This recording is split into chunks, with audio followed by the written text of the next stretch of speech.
दोस्तों, इंग्लिश तो हर रोज अपडेट हो रही है। ऐसे में क्या तुमने अपने इंग्लिश को अपडेट किया है? वो वर्ड्स जो पहले सुनने में कूल लगते थे वो अब आउटडेटेड लगते हैं।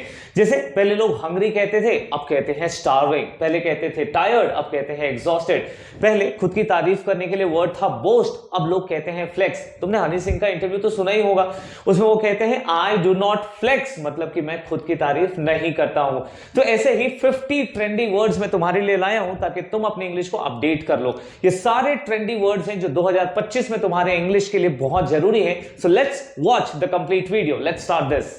तो दोस्तों, सबसे पहला वर्ड जो हमारे पास है वो है एस्थेटिक। प्रोनाउंसिएशन पे भी ध्यान देना है। एस्थेटिक, एस्थेटिक का मीनिंग होता है वेरी प्लीजिंग। हिंदी में भी लिखा है बहुत खूबसूरत दिखने वाला।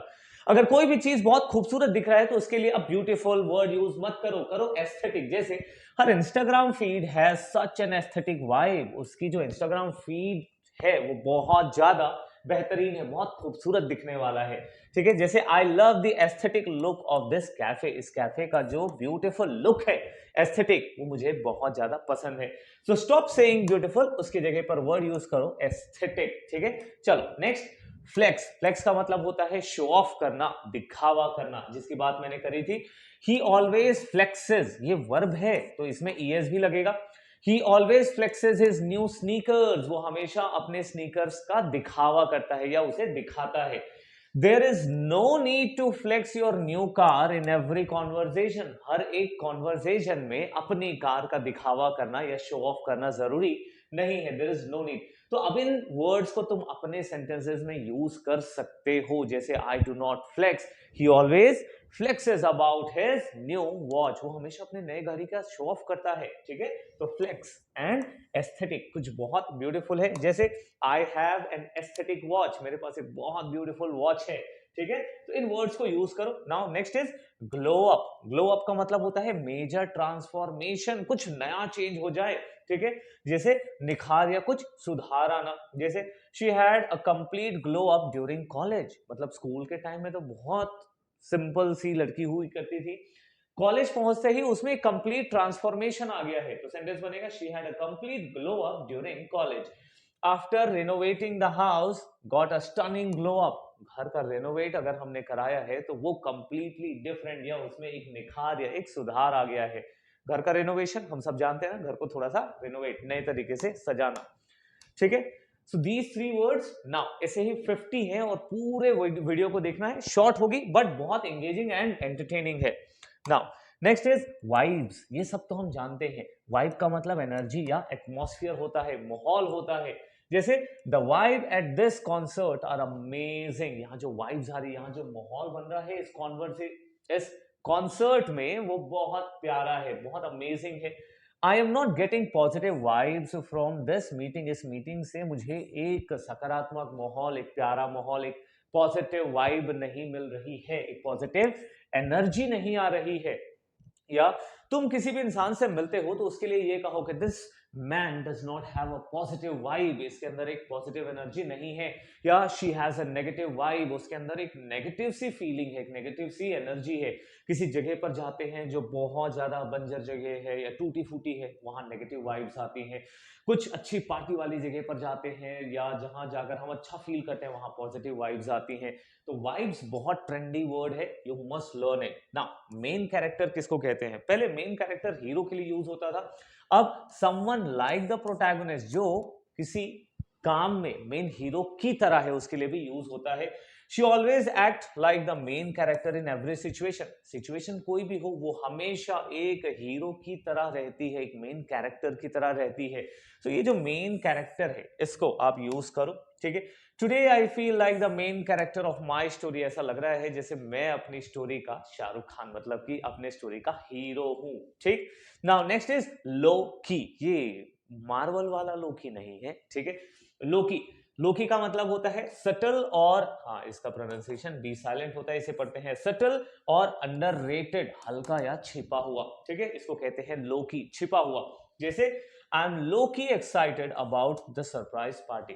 ठीक है, मैं एक्साइटेड तो हूं लेकिन वो एक्साइटेड कैसा है? छिपा हुआ है। ठीक है, मतलब अब यार सरप्राइज पार्टी है तो मैं कैसे खुल के बता दूं कि that I am excited about the surprise party somebody is planning. ठीक है, या लेट्स कीप दिस न्यूज लो की फॉर नाउ। इस अभी न्यूज को हम थोड़ी देर छिपा के रखेंगे, लो की, समझ गए? Now I hope you all are enjoying. अगर वीडियो पसंद आ रही होगी तो एक लाइक जरूर बनता है यार, मेहनत करके ढूंढ के ला रहे हैं ये सारे वर्ड्स, ठीक है? नेक्स्ट इज हाई की। अच्छा, अभी हमने क्या देखा था? लो की। अब लो की का जस्ट उल्टा क्या हो जाएगा? हाई की हो जाएगा। ऑब्वियस या लाउड, खुलकर या जोर से। उसको छिपा के हम दिखाते थे, इसको थोड़ा जोर जोर से अनाउंस करके दिखाते हैं। जैसे I highkey want to quit my job right now. मैं तो खुलकर कहता हूं कि मुझे अपनी जॉब को छोड़नी है। So I highkey want to quit my job right now. जैसे the dress is highkey stunning. ये जो ड्रेस है वो बहुत ज्यादा स्टनिंग है और उसे हम जोर से खुलकर बता रहे हैं, ठीक है? उसमें कोई छुपाने वाली बात नहीं है, ठीक? जैसे slay. Next word is do something amazingly. अगर कुछ भी शानदार कर रहे हो, कुछ भी मजेदार कर रहे हो, तो उसके लिए वर्ड क्या आएगा? स्ले आएगा, ठीक है? She slayed her performance at the fashion show, ठीक है? उसने अपने परफॉर्मेंस को बहुत शानदार तरीके से फैशन शो में दिखाया। जैसे your outfit is slaying today. तुम्हारा जो आउटफिट है वो बहुत शानदार दिख रहा है टुडे, ठीक है? तो समझ में आ रहा है स्लेइंग। हाँ, इससे रिलेटेड मैं 10 सेंटेंसेस, ठीक है, वो मैं डिस्क्रिप्शन में उसका लिंक डाल दूंगा, वहां जाकर के तुम और भी ज्यादा प्रैक्टिस कर सकते हो। Okay, now next is drip. Drip का मतलब स्टाइलिश क्लोथिंग और एसेसरीज। फैशनेबल स्टाइल, फैशनेबल कपड़े अगर आपने पहना है तो उसे हम कहेंगे drip.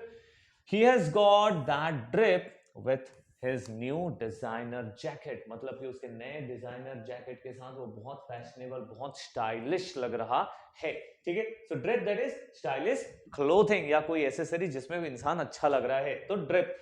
Her outfit is dripping with style. उसका जो आउटफिट है वो स्टाइल के साथ मैच हो रहा है, ड्रिप हो रहा है, बहुत ज्यादा फैशनेबल लग रहा है। सो फैशनेबल वर्ड के लिए अब हमारे पास क्या वर्ड है? ड्रिप, ठीक है? अगर चाहते हो इसके और एग्जांपल्स तो डिस्क्रिप्शन बॉक्स चेक कर लेना। There I will put some more with the meaningful sentences. कुछ मजेदार सेंटेंसेस के साथ मैं वहां पुट कर दूंगा। लेट का मतलब क्या होता है? लेट का मतलब होता है एक्साइटिंग और फन। तो दिस पार्टी इज, हम क्या यूज करते थे? दिस पार्टी इज फन, उसकी जगह कहेंगे दिस पार्टी इज लेट। या किसी ने कहा तो कम से कम समझ जाओगे कि वो क्या कहना चाह रहा है। इंस्टाग्राम पे, सोशल मीडिया पर जो भी लोग पोस्ट करते हैं वो इन वर्ड्स के साथ यूज करते हैं। The party is lit. The fireworks slow show last night was so lit. बहुत मजेदार था जो फायरवर्क हुआ था, जो आतिशबाजियां हो रही थी, वो बहुत ज्यादा अमेजिंग था। जैसे कह सकते हो यहां पर क्या है? मजेदार है, लेट है ना। The movie was literally very lit, ठीक है? मूवी बहुत ज्यादा फन था, बहुत मजेदार था। Next, hustle. हम सब ट्राई कर रहे हैं। If you are learning English, अगर तुम इंग्लिश लर्न कर रहे हो तो तुम भी हसल ही कर रहे हो। हसल मतलब समझ रहे हो? मेहनत करना, हार्डवर्क करना। So I am doing hard work नहीं, आई एम हसलिंग। क्या कहेंगे? हसलिंग कहेंगे। Hustling is a verb. The secret to success is a consistent hustle. Consistent hard work करोगे तो सक्सेस तो मिलेगी ही, ठीक है? स्मार्ट वर्क के साथ मैं बिलीव करता हूं, सॉरी, हार्ड वर्क के साथ बिलीव करता हूं, स्मार्ट वर्क भी जरूरी है और इसीलिए ऐसे ट्रेंडी फ्रेजेस लेकर आया हूं और हर दिन तुम्हारे लिए ऐसे नए मजेदार शॉर्ट्स और वीडियोस लेकर आता रहता हूं। अगर अभी तक चैनल में तुम नए हो तो सब्सक्राइब कर लो। I will be your best friend for learning English. तो कहते हैं ना, इंग्लिश सीखने के लिए कोई दोस्त बनाओ, बनाओ मुझे दोस्त। आई विल बी योर फ्रेंड। चलो, साइड हसल। साइड हसल क्या है? सेकेंडरी इनकम और सोर्स। जैसे मेरा अपना खुद का जॉब है, ठीक है? मैं बच्चों को इंग्लिश में ट्रेनिंग देता हूँ, साथ ही साथ यूट्यूब के वीडियोस बनाता हूँ। ये मेरा क्या है? साइड हसल है। हसल का मतलब हार्डवर्क है, साइड हसल का मतलब सेकेंडरी इनकम, अतिरिक्त कमाई का साधन, ठीक है? अब जैसे तुम वीडियोस को लाइक करोगे या शेयर करोगे तो उससे थोड़ा मुझे भी बेनिफिट मिलेगा, ठीक है ना? तो वो है मेरा side hustle. Photography is my side hustle. YouTube is my side hustle. किसी के लिए कोई बिजनेस हो सकता है, पार्ट टाइम जॉब हो सकता है, ठीक? To from my full time job, full time job के अलावा भी फोटोग्राफी मेरा साइड हसल है। You can turn your hobby into successful side hustle. तुम अपनी हॉबी को साइड हसल बना सकते हो, ठीक है? तो अगर तुम्हारी भी कोई हॉबी है या तुम भी कुछ हसल कर रहे हो, साइड हसल, तो कमेंट कर देना कि तुम किस चीज में मेहनत कर रहे हो, what you are trying to do. Now the next is pivot, ठीक है? इसको कहते हैं पिवट। पिवट का मतलब होता है चेंज डायरेक्शन, रास्ता ही बदल देना। टू चेंज द डायरेक्शन, इसकी जगह एक वर्ड है pivot.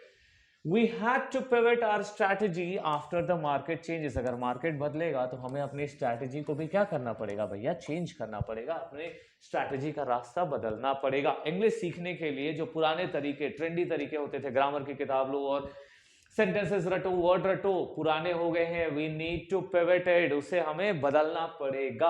His career pivot from marketing to tech was impressive.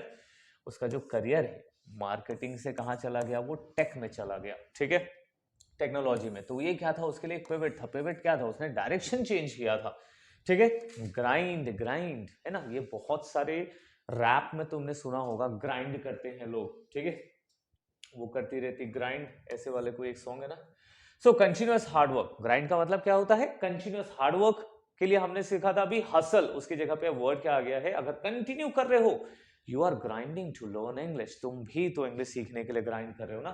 So grind means continuous hard work, लगातार मेहनत करते रहना, इसे हम कहते हैं grind. The grind is real continuous when you are working on startup. जब भाई स्टार्टअप पे काम करोगे तो ग्राइंड, कंटिन्यूअस हार्डवर्क तो करना पड़ेगा, वो तो सच्चाई है, ठीक। He is on the grind to achieve his business goal. You are on the grind of, लिखो, I am on the grind of what? तुमको क्या चाहिए यहाँ, to learn English, to earn money, to get the job, जो भी तुम्हारा अपना सपना है, जिस चीज के लिए तुम कंटिन्यूअस मेहनत करो। देखो लिखने से क्या होता है ना, दिमाग के सबकॉन्शियस माइंड में जाता है। तुमने कमेंट कर दिया मतलब एक बार वो और कहां चला जाएगा, एक बार सबकॉन्शियस माइंड में चला जाएगा, ठीक है। Now next is upcycle. Upcycle क्या है, रीयूज क्रिएटिवली, किसी चीज को दोबारा नए तरीके से बनाना, ठीक। I upcycled my old jeans into a trendy bag। अब भाई जिसको नहीं आती है ट्रेंडी वाली इंग्लिश, वो अपसाइकल का मतलब क्या समझेगा, साइकिल चला के ऊपर जा रहा है, अरे छोड़ो यार। Learn these trendy phrases in 2025। I upcycled my old jeans into a trendy bag। मैंने अपने जीन्स को किसमें बदल दिया, ट्रेंडी बैग में। अब ये देखो, घर में लोग क्या करते हैं पता है ना, वो जो जीन्स खराब हो गई उसका झोला बना देते हैं, तो उसी को देखो कितने बढ़िया तरीके से बोला गया है, I upcycled my old jeans into a trendy bag। Upcycling furniture is both fun and eco friendly. अगर हम अपने फर्नीचर को किसी और चीज में टर्न कर ले, किसी और तरीके से यूज कर पाए, ठीक है, तो वो